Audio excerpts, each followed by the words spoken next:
Hello my lovely viewer, good morning. তোমরা কেমন আছো? আমি মোটামুটি ভালোই আছি। এখন বাজে ঘড়িতে সকাল 7:20। আমি চলে যাচ্ছি ফুল বাগানে, দেখি আজকে কত ফুল আছে। তারপরে ওদিন ওদিন তো ফুল চুরি হয়ে যায় এখান থেকে। এই হলো, এমনিও এখন তো শীতকাল, ফুল তো বেশি ফুটেই না, জবা ফুল তো ফুটতেই চায় না। এইখানেতে হয়েছে একটা লাল লাল জবা ফুল ফুটেছে, একদম ছোট্ট সাইজ। যেই জবা ফুলগুলো এত বড় হয়, হাতের পাতাটা যত বড় অত বড়, হাতে নিলে পরে আর কি হাতটা যত বড় অত বড় ফুলটা হয়। কিন্তু শীতকালে যে এত ছোট, বলার মতো নয়, ছোট্ট ফুল ফুটে একদম। এই যে ঠান্ডাতে গাছ বেশি ফুল করতে পারে না, দিতে পারে না, ঠান্ডার জন্য কুকড়ে কুকড়ে যায় পরে। কিন্তু গাঁদা ফুলগুলো আবার ফুটে, গাঁদাগুলো তো ঠান্ডার ফুল, আর জবা টবা তো এগুলো গরমের ফুল। পরে দেখো এই যে একটা কাগজ ফুল হয়ে আছে আমাদের পাশের বাড়িতে, আমি তাই এই যে ভিডিও করে নিলাম। ঘরে এসে বিছানা টিছানা উঠিয়ে, কম্বলটা খুব ভারী, এটা ভাঁজ করা যায় না, টানা 1-2 সেকেন্ড লাগে এটা ভাঁজ করতে, এত বড় কম্বল। তারপর ঘরের পিছনে যাচ্ছি আমি ধনিয়া পাতা উঠাতে। এই যে দেখো আমার শাশুড়ি এখানে ধনিয়া পাতা লাগিয়েছে।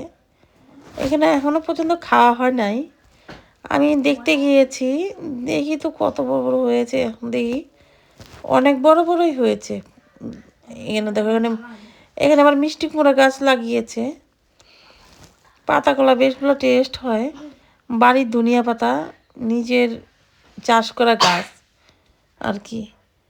এখানে কিনাগুলা থাকে, হাইব্রিডের গন্ধ টন্ধ অত নাই, কিন্তু বাড়ির ধনিয়া পাতার গন্ধ বেশি। কয়েকটা উঠিয়ে নিবে এখন, দেখো তোমাদের দেখিয়ে দিলাম বড় করে। এখানে আমি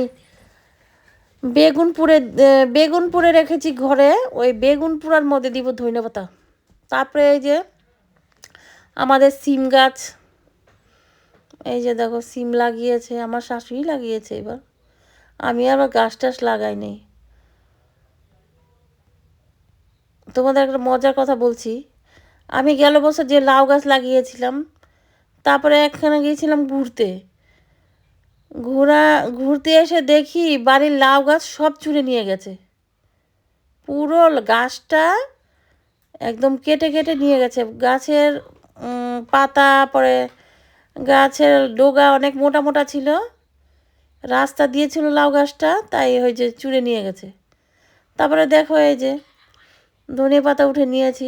কি বলবো, চোরের তো অভাব নেই, ফুল চুরি করতে আসে, লাউ গাছ চুরি করতে আসে, এই আর কি।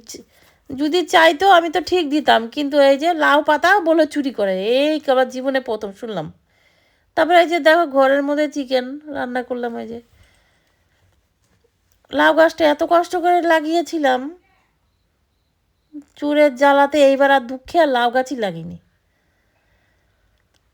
তারপরে তড়িঘড়ি রান্না করে রান্না ঠান্না তাড়াতাড়ি সেরে যাবো হলো পার্লারে। পার্লারে কী করতে যাবো জানো? আমি আজকে কান ফোঁটা করতে যাব। কানের একটা ফোঁটা করবো ভাবছি, সবাই করছে আমিও করি। তাই এই যে 2 পদ রান্না করলাম তাড়াতাড়ি, ছোটো দিনের বেলা তো সেরে উঠতে পারি না, রান্না রান্না ছাড়া অনেক কাজই থাকে। পরে এখানে দিয়ে এলাম ধনিয়া পাতা, হয়েছে তোমাদের দেখলাম দেখিয়ে দিলাম ধনিয়া পাতা, ধনিয়া পাতা পেঁয়াজ লঙ্কা দিয়েছি, সব দিয়ে মেখে টেখে খেলাম দুপুরবেলা, বেশ টেস্টি লেগেছে। তারপরে একটু বিকেলের দিকে ভাবছি একটু মাঠে যাব। মাঠে যাওয়ার পরে এই যে দেখলাম এক জায়গায় মুরগির বাচ্চা, মুরগি এত নোংরা এখানটায়, তা তোমাদের দেখিয়ে দিলাম মুরগির বাচ্চাগুলো মুরগি খাওয়াচ্ছে। তারপরে এই যে বিউটি পার্লারে এসে পড়লাম, এখানে কান ফোঁটা করবো আমি। এখন এখন হয়ে গেছে সন্ধেবেলা, সন্ধেবাতি দেওয়ার পরে এসেছি কান ফোঁটা করতে। এই পার্লারেতেই আমি আসি।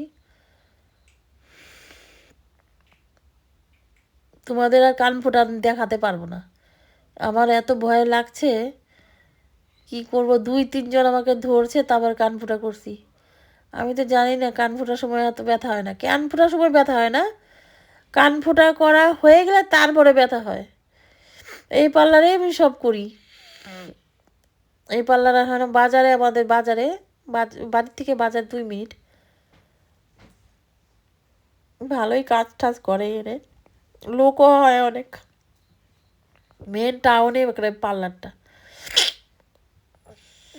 আমার ভিডিওটা যদি ভালো লাগে তোমরা লাইক, কমেন্ট, শেয়ার, সাবস্ক্রাইব করো। সবাই ভালো থাকো। প্রচুর প্রচুর ঠান্ডা পড়েছে। টাটা।